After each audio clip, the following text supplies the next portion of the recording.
Baik. Assalamualaikum warahmatullahi wabarakatuh dan selamat Waalaikumsalam. siang. Ya, terima kasih Waalaikumsalam untuk kelompok warahmatullahi wabarakatuh. satu yang sudah hadir untuk eh, mata kuliah DCS Engineering. Ya, hari ini kita membahas tentang materi pertama yaitu dasar-dasar DCS. Ya, dari kelompok satu sama seperti kelompok mikro kemarin ya. Nanti mungkin bisa diperkenalkan satu-satu untuk kelompoknya. Terus Uh, mungkin langsung aja ya materinya yang akan dibawakan oleh kelompok satu di ini sama Pak Rezi ya. Oke, silakan. Ya. Assalamualaikum warahmatullahi wabarakatuh. Selamat pagi, shalom. Ya, hari ini kami dari kelompok 1 akan membawakan materi tentang dasar-dasar DCS. Perkenalkan, kami dari kelompok 1 yang di dalamnya ada gambarnya Arnel Panimponan, saya sendiri Muhammad Fahrezi, Galih Rakasiwi, Muhammad Arif Rahman, Imam Budiman, Muhammad Wanda, Deborah Misericordia Domini, Rahmat Azharuddin, Angga Jarnuhar Daniel, Ega Anjeli. Ya, itu dari kelompok 1. Mungkin untuk slide selanjutnya akan dijelaskan oleh Imam Budiman. Waktu dan tempat dipersilakan.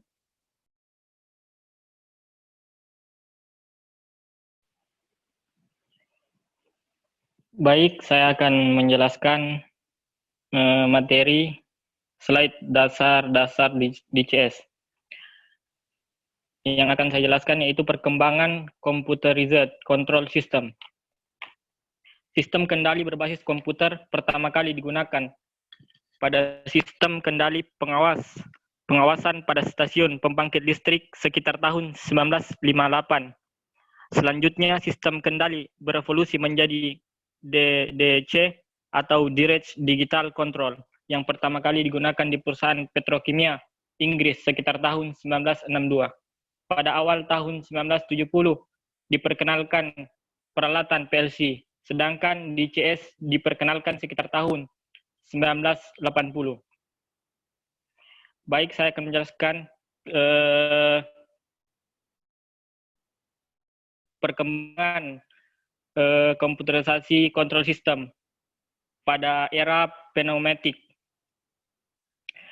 Pada era pneumatik sendiri biasa kita sebut dengan zaman dulu orang mengatakan dengan tradisional instrumen. Pada tahun 1930 sampai 1970 itu menggunakan era pneumatik. Era pneumatik sendiri di mana pada masa itu yang digunakan yaitu discrete process. Discrete process sendiri yaitu teknologi yang mengubah sinyal menjadi kombinasi urutan bilangan 0 dan 1 secara terputus-putus. Untuk proses pengiriman informasi yang mudah dan cepat dan lebih akurat. Sifat selanjutnya yaitu simple. Pengiriman pada era pneumatik itu cukup simpel. Dan selanjutnya yaitu pneumatic signal 3 sampai 15 PSI. Pneumatic control 3 sampai 15 PSI yaitu merupakan transmisi yang menggunakan tekanan udara sistem. Sistem ini sebenarnya sistem yang sudah lama. Sistem ini yang digunakan sebelum kemunculan di era elektrik. Selanjutnya pneumatic mechanic control. Hampir sama kayak yang tadi di atas yaitu pneumatic signal. Dan selanjutnya limited IO atau tanpa batas. Selanjutnya di era DDC atau Direct Digital Control.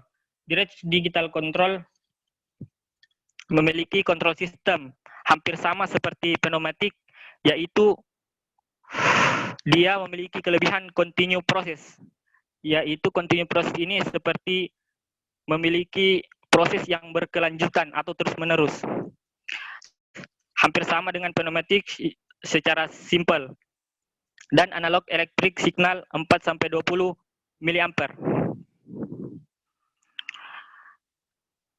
Selanjutnya digital control system. Dia menggunakan sistem digital control dan limited I/O. Selanjutnya yaitu di era DCS. Di era ini sudah masuk di era electric instrument.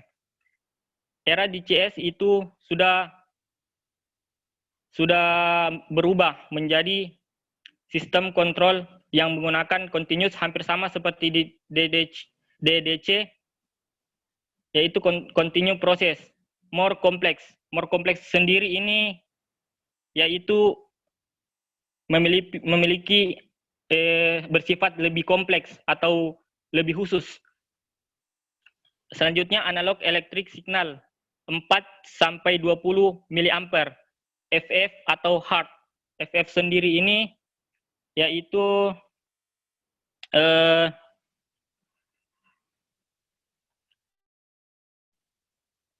FF sendiri ini singkatan dari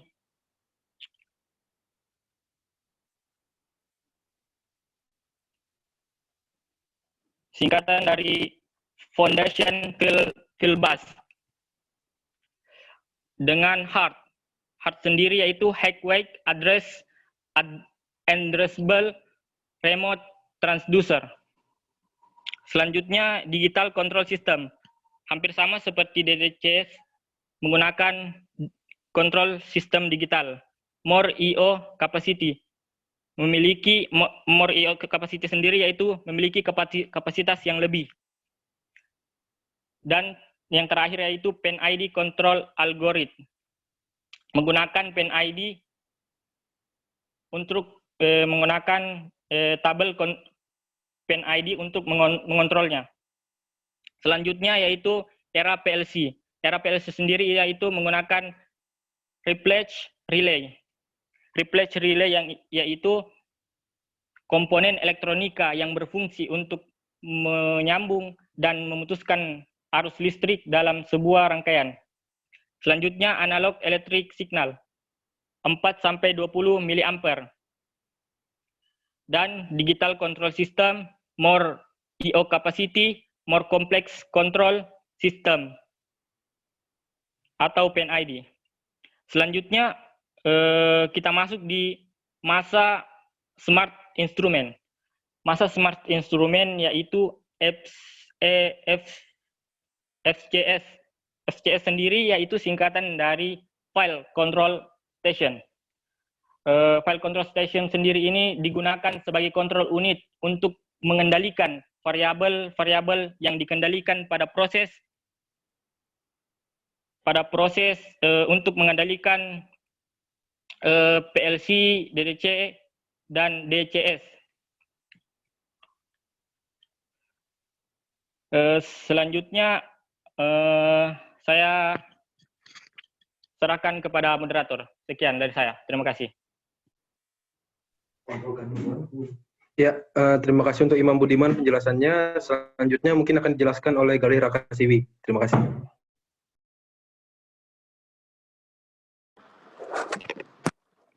Ya, saya akan menjelaskan sejarah DSC, Distributed Control System.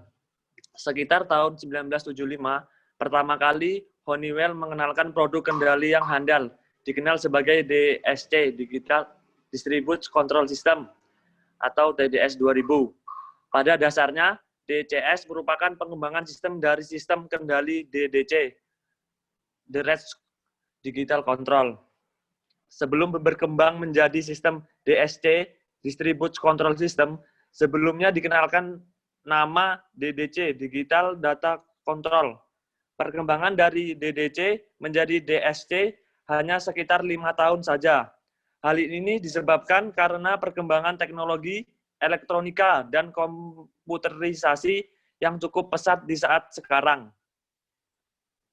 DDC menggunakan sistem elektronik yang menggunakan sistem kabin area di mana pengukuran dan kontrol ditaruh dalam satu ruangan, sehingga biasa dimasukkan menjadi satu data analog yang lalu ditampilkan pada layar operator. Sedangkan pada sistem DCS, hasil pengukuran proses dan pengontrolan pengontrolan dimasukkan dalam satu sistem CPU yang data langsung bisa dilihat operator dan untuk action yang diperlukan. Untuk suatu loop bisa langsung diatur secara otomatis karena dalam komputer sudah ada sistem pengontrolan yang diperlukan proses tersebut. Perbedaan utama antara DDC dan DCS adalah terletak pada arsitektur atau desain sistem kendali di mana DCS dapat menghitung proses lebih kompleks dibanding DDC. Terima kasih. Saya kembalikan ke moderator. Ya, untuk slide 5 akan dijelaskan oleh Deborah, waktu dan tempat dipersilakan.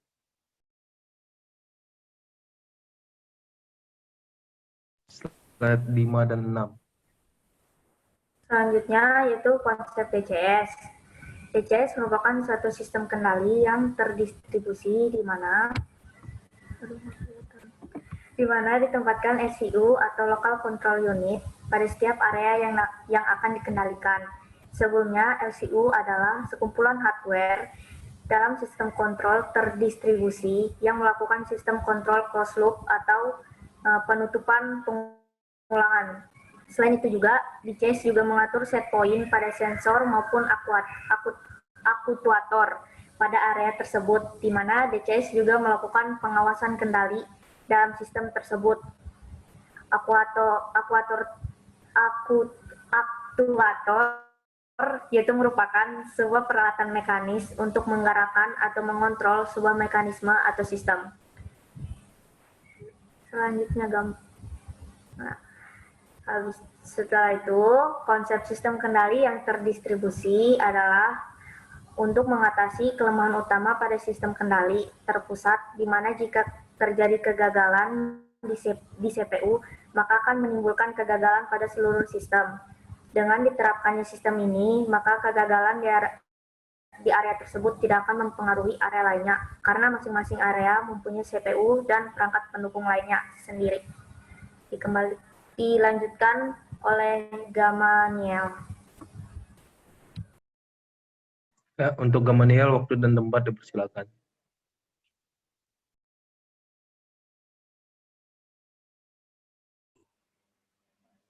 Ya, terima kasih.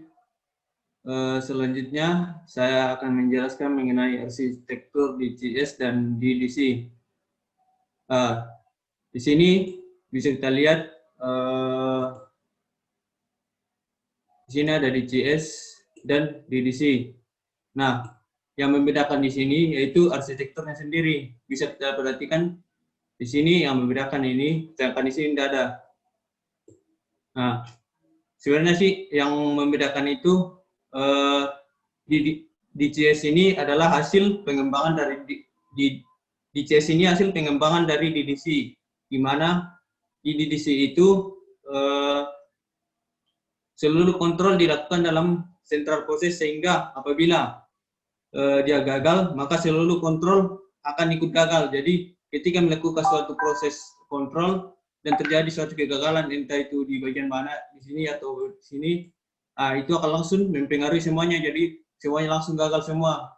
Sedangkan di DCS sendiri itu ada sistem yang namanya safety shutdown system. Jadi ketika apabila di sini terjadi suatu kegagalan, maka suatu prosedur untuk mematikan operator dengan aman pada saat terjadi masalah itu, DCS akan mematikan secara aman tanpa membuat semua proses itu mengalami suatu kegagalan. Nah, di DCS sendiri itu sebenarnya ada 3 distribusi, yaitu distribusi kegagalan, distribusi lokasi, dan distribusi pengendalian. Itulah mengapa DCS itu sudah dikembangkan dari DDC yang banyak mungkin kekurangan DDC, akhirnya diperbaiki di DCS. Nah, lanjut ke sistem kendali terpusat dan terdistribusi. Nah, saya jelaskan mengenai sistem kendali terpusat. Sistem kendali terpusat itu merupakan suatu sistem informasi yang menempatkan data dan aplikasi untuk mengakses data tersebut menjadi satu tempat atau satu server. Kemudian biasanya dirancang dan dibangun menggunakan web server dalam gambar tanpa bawah komputer sistemnya. Komputer sistem itu langsung terhubung dengan printer dan sistem dari tangki, dengan printer dan sistem dari tangki. Dan di mana jika ada output yang ditampilkan dari sistem, jadi ketika ada output yang ditampilkan dari tangki ini, misalnya ada hasil komputer, ini bisa langsung di print datanya melalui printing ini, jadi tercakup dalam satu tempat aja. Jadi misalnya ada hasil data dari informasi itu langsung disalurkan ke komputer sistem dan datanya itu bisa langsung di print. Nah, sedangkan distribusi sendiri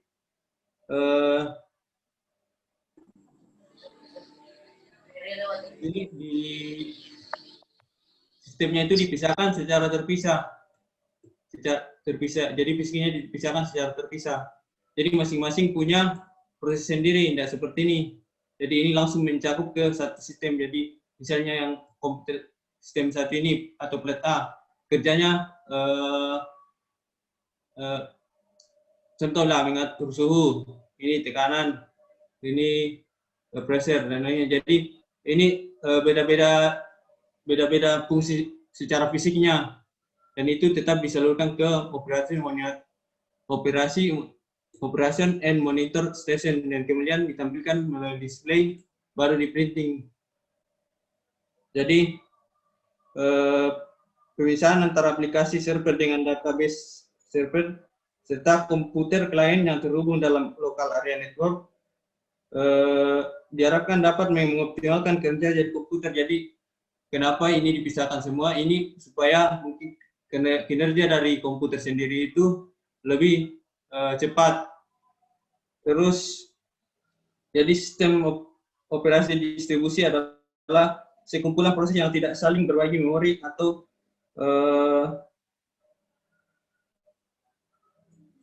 sistem yang tidak saling berbagi memori. Setiap prosesnya memiliki memori lokal tersendiri. Jadi setiap kontrol ini memiliki memori tersendiri, jadi tidak berbagi memori. Makanya lebih ringan di komputernya, nggak seperti ini, jadi langsung menyatu. Mungkin itu aja penjelasan dari saya. Saya kembalikan ke moderator. Terima kasih.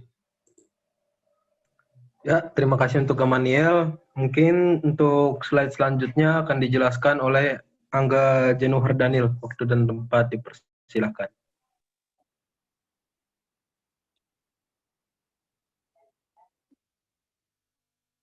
Terima kasih moderator. Di sini saya akan menjelaskan tentang arsitektur umum DCS serta performansi DCS.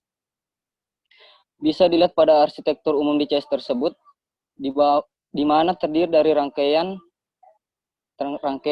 remote system, operator system, server, engineering, controller, electrical control, pilot bus, control or safety, pilot input dan output.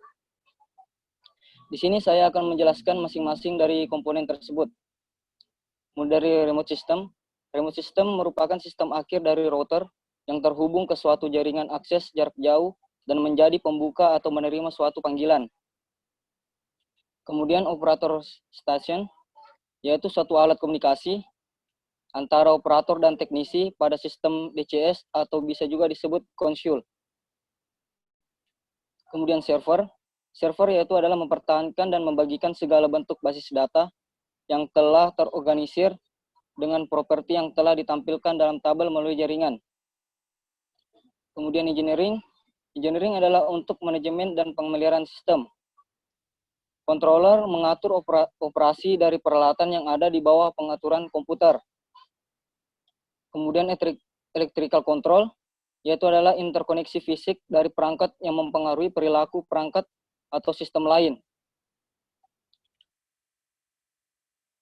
Pilot bus, sebuah komunikasi berbasis digital yang diterapkan pada file instrumen, dan nantinya file bus ini akan menggantikan sistem konvensional antarmuka analog 4-20 mA. Kemudian control or safety. Mengapa pada arsitektur tersebut, arsitektur DCS tersebut tertulis control or safety? Dikarenakan jika proses kontrol dan safety dijalankan pada suatu sistem peralatan bersamaan, maka akan terjadi proses kerusakan sistem yang disebabkan oleh common cause failure atau penyebab umum kegagalan yang dapat mengalahkan perlindungan safeguard selama gangguan proses. Pemisahan kedua sistem ini dimaksud untuk menghindari pengaruh common cause failure pada kedua sistem sekaligus. Dengan demikian, apabila terjadi kerusakan pada suatu sistem, masih ada sistem lainnya yang bekerja untuk mengamankan plan.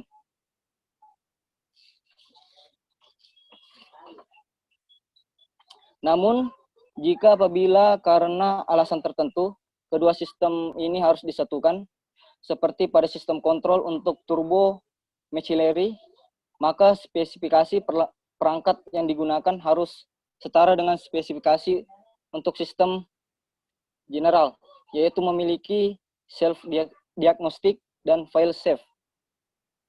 File input output. Unit input digunakan untuk memasukkan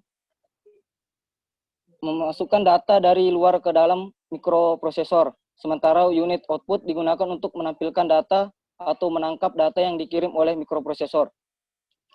Dapat disimpulkan dari arsitektur umum DCS ini bahwa dalam sistem kendali terdistribusi terdapat banyak komponen yang saling berkaitan dalam suatu topologi jaringan interkoneksi. Masing-masing komponen mempunyai peran dan fungsi masing-masing untuk bekerja sama guna mencapai tujuan dari sistem yang diinginkan. Next, performance DCS. Ya, dilihat di situ ada 7 performance DCS, yaitu 1, supervise and monitor LPN operation, yaitu adalah bertugas untuk mengawasi dan memantau semua jalannya operasi.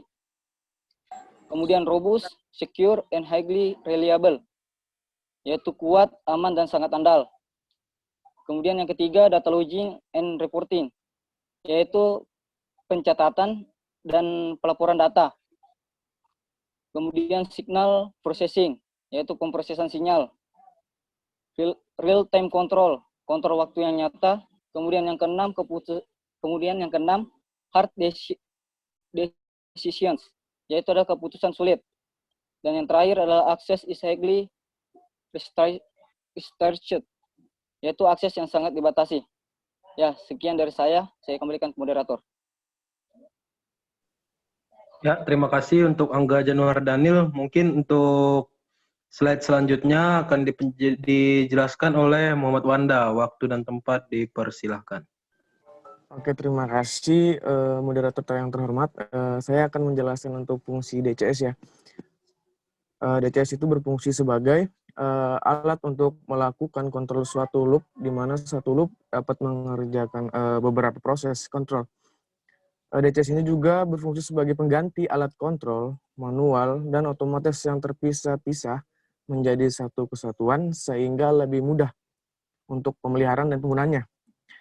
Selanjutnya, DCS itu sebagai pengumpul dan pengolah data agar didapat output proses yang tepat.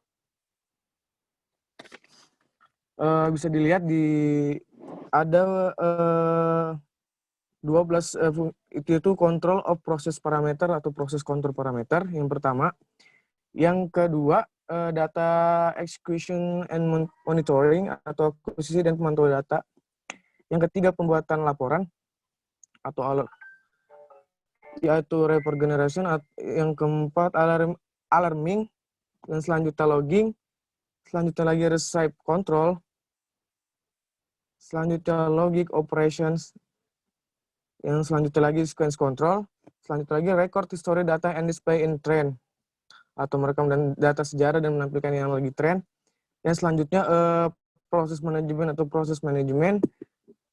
Yang terakhir providers atau menyediakan interface ke sistem lain. Di DCS ini juga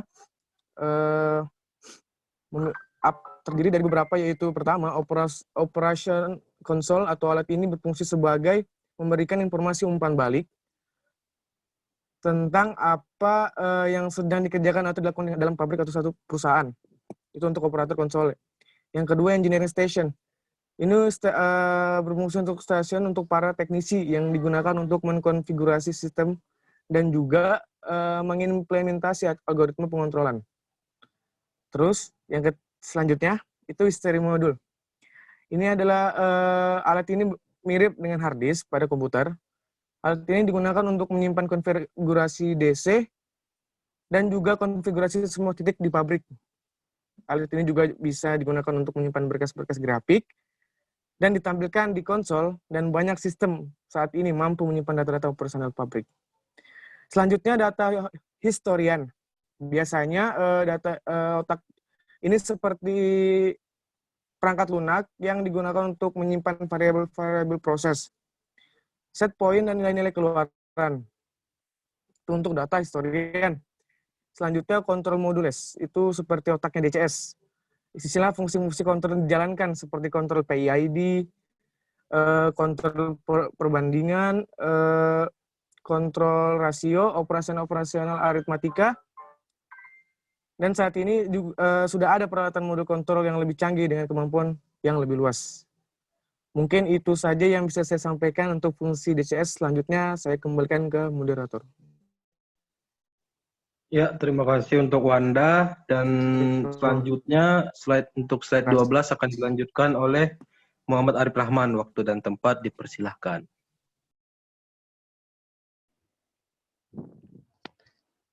Oke, terima kasih waktunya, Pak Reji. Jadi di bagian slide 12 ini kita bisa lihat yaitu stereotip tentang PLC dan DCS. Yang pertama itu market introduction atau diperkenalkannya PLC dan DCS.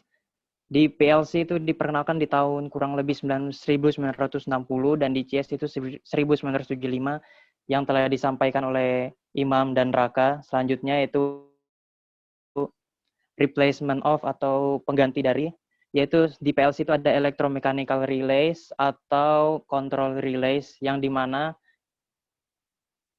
kenapa electronical relays ini diganti, karena electromechanical relays atau control relays ini yang bisa dibilang tidak fleksibel dan biayanya sangat tinggi, maka digantikan oleh PLC.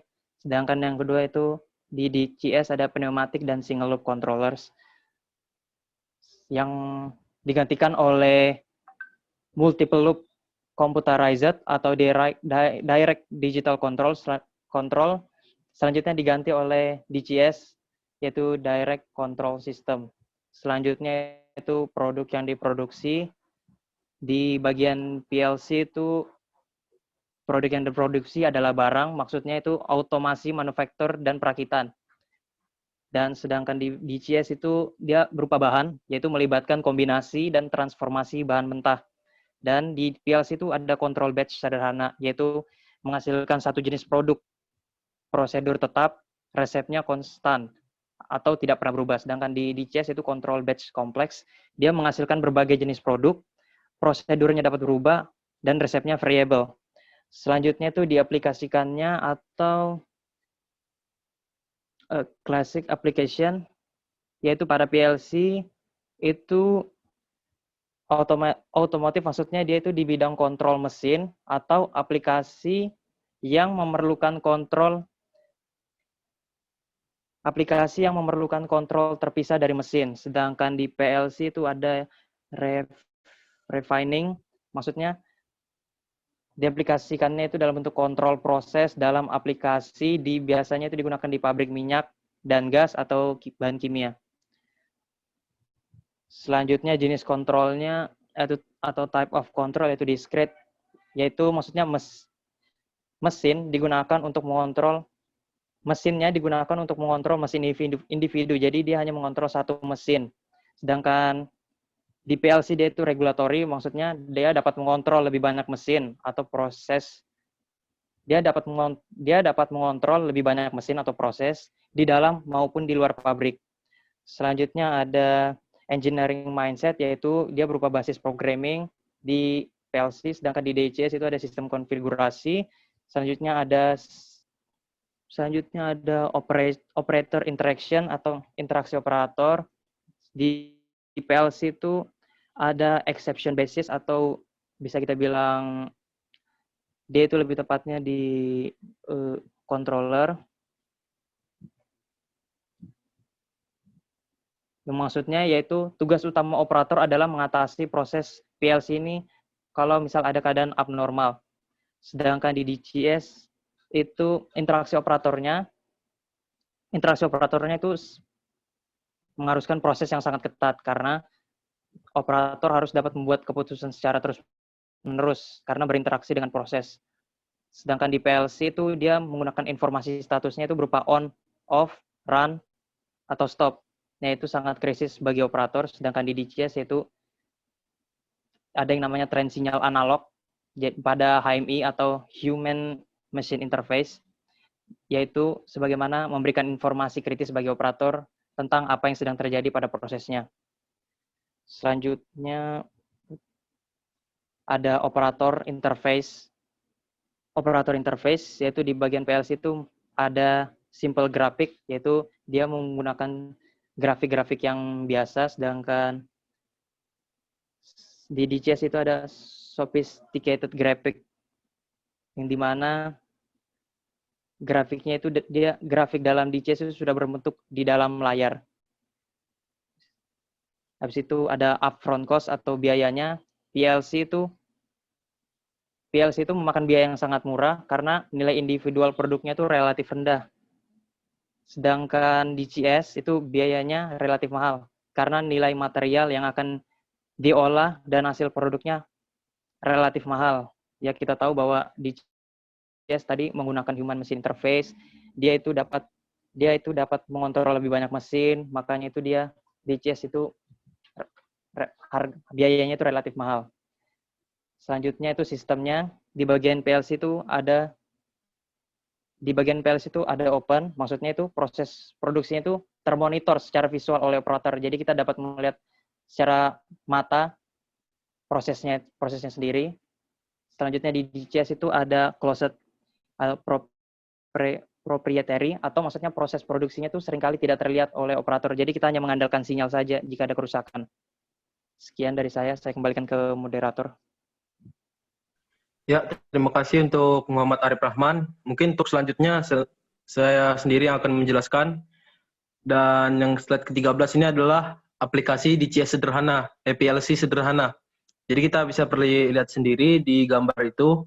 Di gambar ada sebuah sumur yang di dalamnya ada fluida atau cairan yang kemudian dipompa oleh pompa air dan ditampung di dalam tandon. Nah, di atas tandonnya itu ada limit switch atas dan limit switch bawah. Kemudian kita bisa lihat gambar yang ada di sebelah kanan bawah, itu adalah untuk relay motor pompa. Jadi di situ ada PB start, PB stop, limit switch atas, limit switch bawah.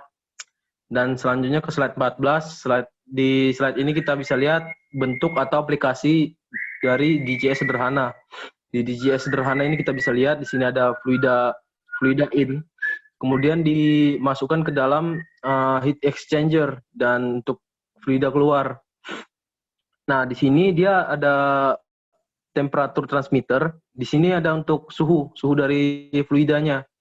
Nah, dan di atasnya ada temperatur controller, yaitu DCS, dan control valve, steam.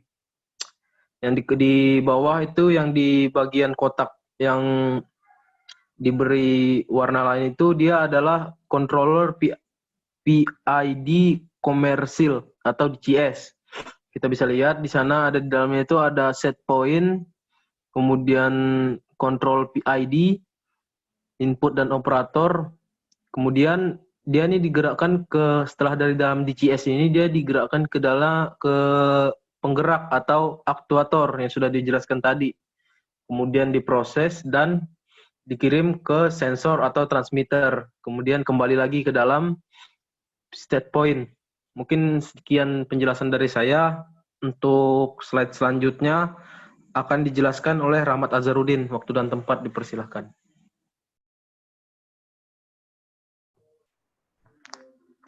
Oke, untuk selanjutnya arsitektur PLC. Mungkin ini sederhananya cara kerjanya sebuah PLC, yaitu dari yang paling atas pertama,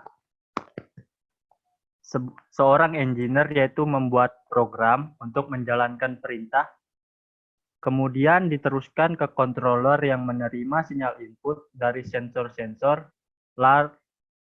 lalu memprosesnya sesuai data atau logika program atau perintah yang dibuat sebelumnya dan mengeluarkan sinyal output yang akan dikirimkan ke alat device seperti motor driver, push button, remote control, aktuator, atau alarm. Ya, selanjutnya. Untuk arsitektur DCS, itu engineer-nya membuat program atau codingan untuk menjalankan perintah eksekusi atau mengontrol alat yang kemudian dihubungkan ke controller yang mana bisa mengendalikan beberapa fungsi sekaligus seperti membaca sensor berupa input-output atau push button dan aktuator sehingga instrumen-instrumen dapat menjalankan fungsi dan tujuan yang sama. Setelah instrumen bekerja dengan baik, data-data proses penyimpanan dan pengolahan data, serta proses monitoring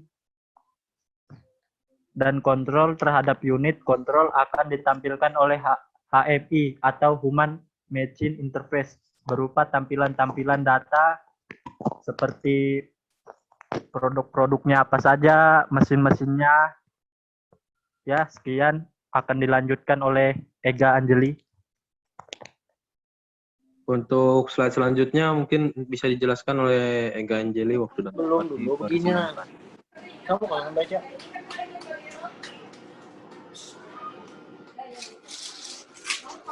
Ya, itu nggak ada suara. Permisi Pak, ada muka saya nggak kelihatan? Ada nggak?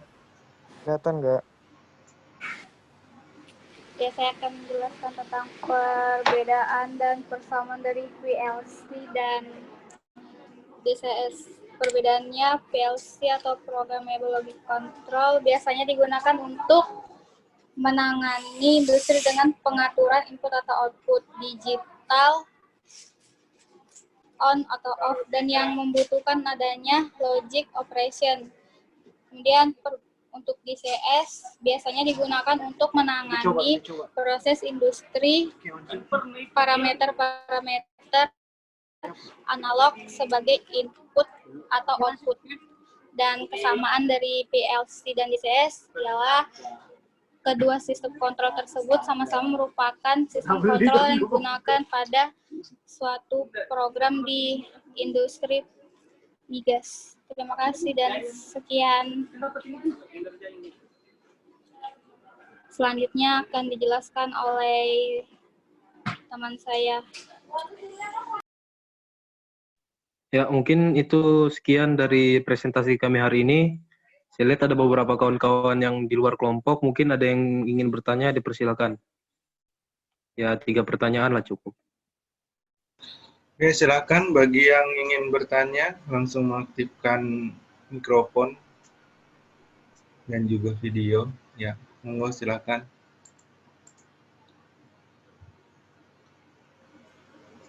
Silakan, yang mau bertanya? Ya, Deborah tadi sudah ya? Deborah tadi sudah ya? Sudah Pak, Yes. sudah. Ya, sudah. Oke, siap. Tes. Ya, Fira. Ya, silakan. Baik, saya ingin bertanya. Assalamualaikum warahmatullahi wabarakatuh. Saya dari kelompok 4. Assalamualaikum warahmatullahi wabarakatuh. Mau bertanya soal fungsi DCS. Ada coba kembalikan ke fungsi DCS slide-nya. Ya, moderator mungkin bisa dikembalikan. Fungsi DCS. Fungsi DCS. Nah, ini. Sini kan ada fungsi DCS seperti control of process, parameter. Bisa kah itu dijelaskan cara kerjanya? masing-masing seperti poin 1, control of process, parameter, kedua data acquisition dan monitoring. Mungkin seperti itu pertanyaan saya. Gimana? Coba bisa diulang nggak, Vira? Maksudnya gimana tadi? Coba bisa diulang, Vira. Ya, Bisa diulang belum nggak jelas kan? pertanyaannya? Ya, coba bisa diulang. Jaringan saya yang jelek. Kayaknya. Coba bisa diulang nggak? Tes. Ya, bisa diulang. Silakan. Ya, Suaranya silakan terjelas. diulang. Di sini kan ada, ya, di sini kan ada fungsi DCS. Ya. Saya mau cara kerjanya itu dijelaskan seperti control of process, ya semua seperti alarming, logging, cara kerjanya itu seperti gimana ya? Mungkin itu pertanyaan dari saya. Oke, nanti silahkan dijawab untuk kelompok 1, tapi kalau bisa langsung monggo silahkan sambil menunggu pertanyaan yang lain. Oke, ada pertanyaan yang lain lagi, silahkan. Mungkin ada yang mau bertanya lagi, kawan-kawan?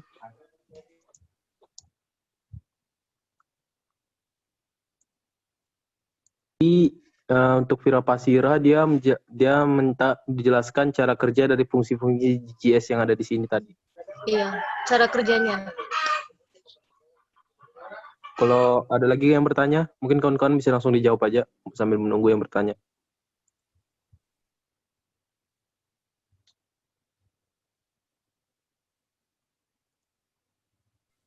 Ayo guys.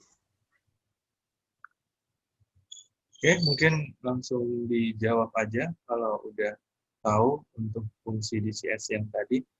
Iya Pak, masih. Ya, dijawab dulu saja yang itu. Ya bagi yang bisa ini langsung dijawab saja untuk mempersingkat waktu.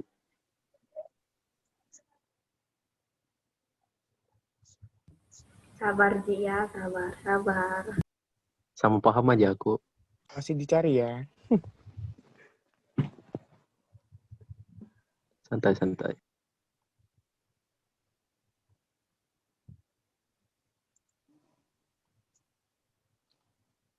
Ya mungkin ada yang mau bertanya lagi sambil mempersiapkan jawaban yang dari Vira Pasira tadi, kawan-kawan.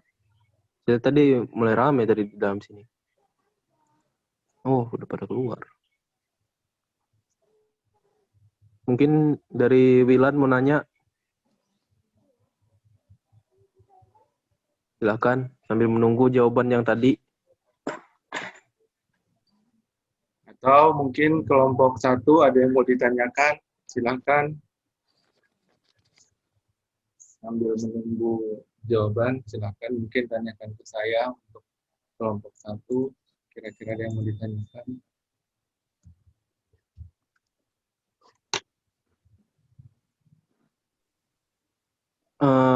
Pak, saya boleh bertanya sedikit nggak Pak? Ya, silakan. Mungkin saya kurang paham di slide saya punya tadi Pak, di slide 13. Coba ke slide 13 Gam. 13 dulu.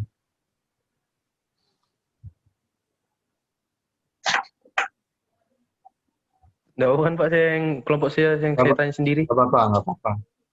Ya, ini saya masih belum terlalu paham Pak yang di sebelah kanan bawah ini tentang delay motor pompa ini maksudnya gimana ya itu Pak? Ya, itu adalah bahasa pemrograman. Itu bahasa pemrograman ladder diagram namanya. Nanti di materi keempat kalau tidak salah dibahas lebih jelasnya, tapi nggak apa-apa, saya coba ini sedikit. Sebenarnya yang tadi Farezi jelaskan yang sebelah kiri itu yang ada contoh sumur, pompa air, tandon, itu kan ada apa sih namanya ya, PFD namanya, ya, proses flow diagramnya ada. Tapi yang sebelah kanan yang kayak tangga itu namanya ladder diagram. Itu nanti yang ada di bahasa di PLC, ya. Itu nanti yang akan kita gunakan. Bukan bahasa PLC rata-rata bukan kayak Arduino, dia bukan apa sih namanya C, bukan bahasa C, ya, tapi bukan tulisan, tapi lebih kepada kayak semacam diagram blok seperti itu. Nah, jadi situ kita bacanya ada seri dan paralel. Contoh saya coba bacakan sedikit. itu ada PB start, ada L1, ada L2 kan. Jadi kanan kiri L1, L2 itu sebagai laddernya ya, laddernya. Nah, itu bacanya dari kanan atas ke kiri atas.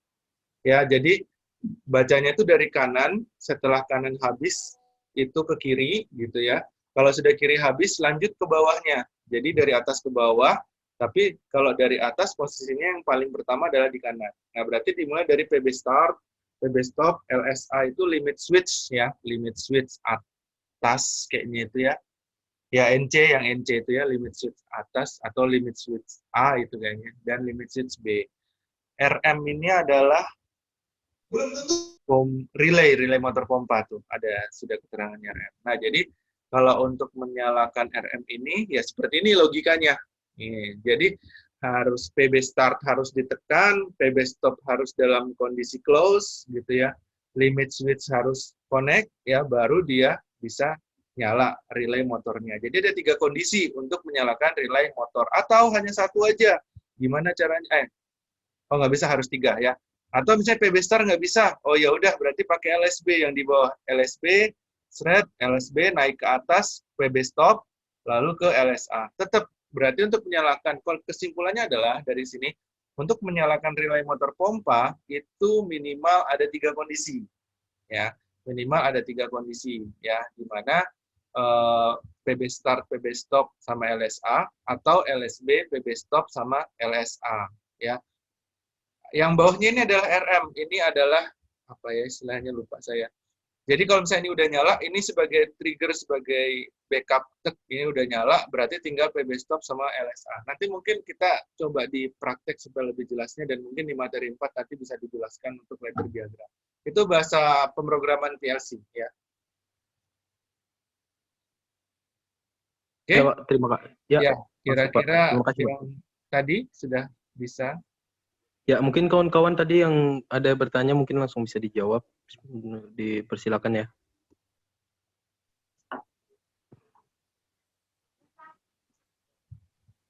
Wanda mungkin mau menjawab, ketahuan.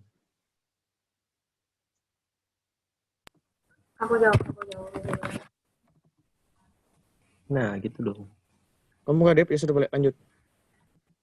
Kamu ke aku. Kamu tambahin aja. Ya udah, Ya, Deborah bisa. aja. Kan ini fungsinya dipisah-pisah. Untuk lebih mempermudahnya, disingkat aja. DCS itu kan fungsinya alat untuk kontrol suatu loop sistem, di mana satu loop dapat mengerjakan beberapa proses. Terus yang kedua, fungsinya pengganti alat kontrol manual dan otomatis yang terpisah-pisah menjadi suatu kesatuan sehingga lebih mudah untuk pemeliharaan dan penggunaannya. Terus, sarana pengumpul dan pengolah data agar dapat output proses yang tepat. Itu untuk fungsi dipersingkat lah daripada dipisah-pisahkan. Terus untuk cara kerjanya semuanya ini, aku gabung jadi satu aja, yaitu DCS digunakan sebagai alat kontrol untuk suatu proses. Untuk mempelajari suatu proses kontrol dengan DCS harus dipahami terlebih dahulu apa yang disebut dengan loop system, di mana pada suatu loop system terdiri dari alat pengukur atau sensor, equipment, alat kontrol untuk pengaturan proses atau controller, yang ketiga alat untuk aktualisasi atau aktuator. Itu DCS terhubung dengan sensor dan dengan aktuator. Seperti yang kujelaskan di slide 4, itu mereka berhubungan sensor dengan aktuator, sehingga menggunakan set point untuk mengatur aliran material dalam sebuah plan atau proses. Sebagai contoh, pengaturan set point control loop yang terdiri dari sensor tekanan, controller, dan control valve. Pengukuran tekanan atau aliran ditransmisikan ke kontrol melalui I/O device. Itu hari Selasa kemarin, I/O device itu kayak input outputnya device. Ketika pengukuran variabel tidak sesuai dengan set point atau melebihi atau kurang dari set point controller itu memerintah aktuator untuk membuka atau menutup sampai aliran proses mencapai set point yang diinginkan. Jadi macam semua ini kan ada kayak proses of parameter, data, and monitoring, alarming, itu macam kayak jadi satu gitu loh yang kayak ku baca tadi. Jadi alarming tuh macam kalau dia kayak melebihi atau kurang dari set point entah ada alarmnya, jadi dia sebagai tanda seperti itu sih. Pokoknya semua fungsi yang ada di slide 11 ini jadi mencangkup kusingkatkan jadi yang saya jelaskan tadi gitu loh. Jadi lebih mudah dipahamin. Jadi kalau satu-satu kan bingung untuk apa, jadi dijadikan satu gitu loh. Teman-teman kalau ada yang mau ditambahkan, silahkan.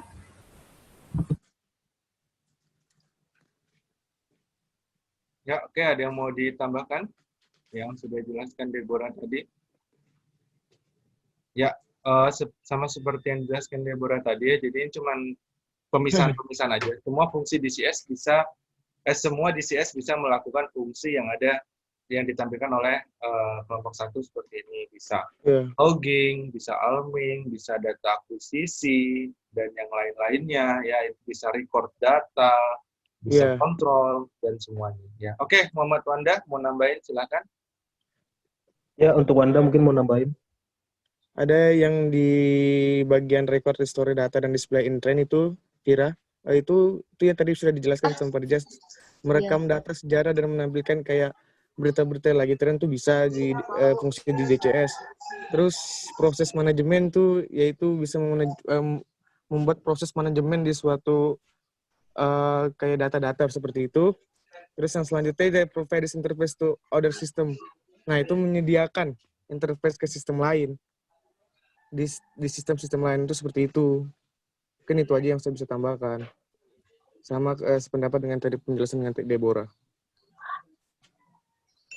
Gimana, Vira? Oke, baik. Cukup jelas jawabannya. Terima kasih. Vira sudah puaskah dengan jawabannya? Mungkin kalau tidak ada pertanyaan lagi, dari tadi saya sudah mengajukan apa ide yang ingin bertanya. Mungkin jika tidak ada, langsung saja kita akhiri untuk presentasi kami hari ini. Terima kasih atas perhatiannya hari ini. Jika ada salah kata dan tindakan, kami mohon maaf. Sekian dari kami. Assalamualaikum warahmatullahi wabarakatuh. Selamat pagi, shalom, dan Waalaikumsalam warahmatullahi wabarakatuh.